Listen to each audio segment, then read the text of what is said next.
Hello everyone, welcome back to the channel, and today we do have the TVS Apache RTR 164V with us. Oof, a very big name.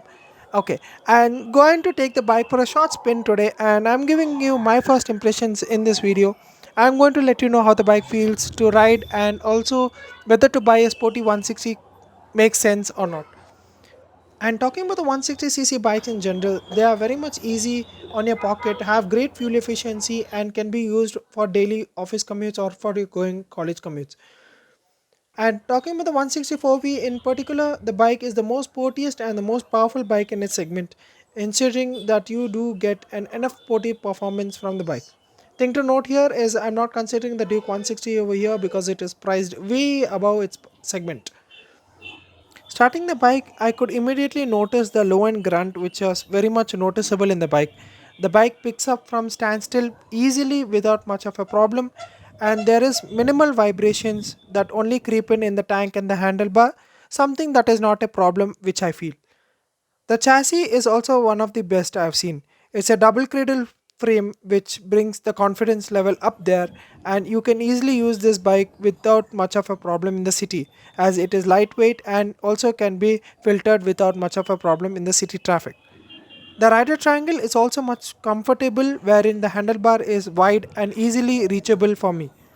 And talking about my height and my comfort, this is how it is. Okay, so my height is 6 feet and both the legs easily fit in.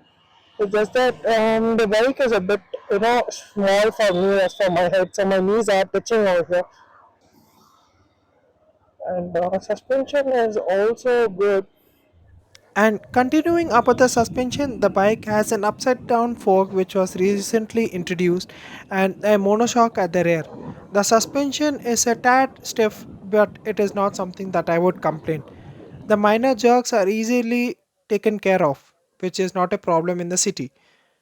The power is rated at 7.3 bhp at 9250 rpm and a max torque of 14.73 newton meters. The bike does have three ride modes wherein it is named as urban, rain and sport, which alters the power delivery and the ABS intrusion. When I tested the bike, it was completely in the sport mode.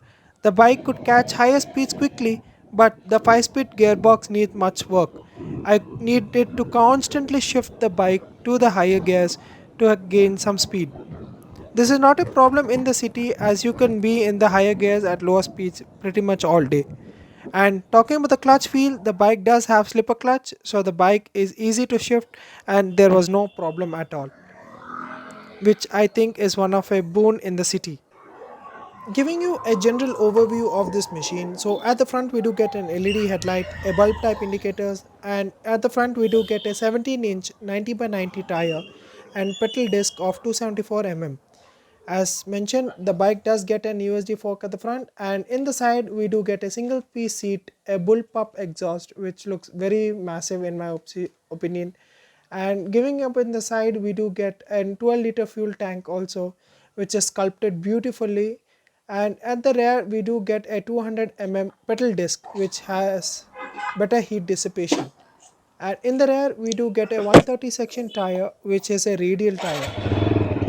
Talking about the instrument cluster, it is a full digital unit and it shows the speed, gear position indicator, fuel indicator, tachometer, and various other features which can also be linked with your phone for navigation.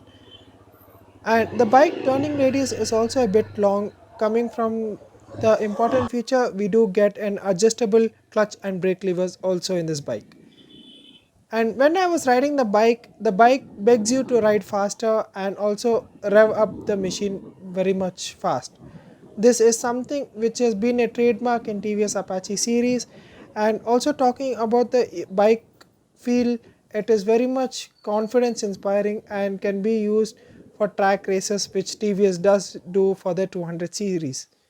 The brakes also do provide adequate power and feedback as well. So the ABS intrusion is something which I could not be felt because of the instrument cluster being disconnected from as a test ride bike. So what do I feel about this bike?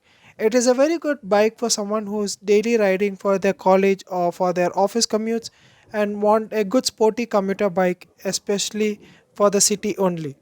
The bike has good service networks from TVS, and if your height is around 5'6" to 5'8", I think this bike would be more suitable for you. But if you're taller, the bike must be problem.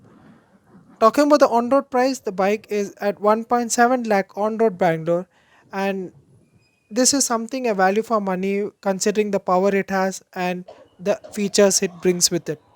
So this is it from my end. Thank you for watching this video. If you do feel anything about this video, you can comment down below. And thank you for watching. Subscribe to this channel and like this video for further reach.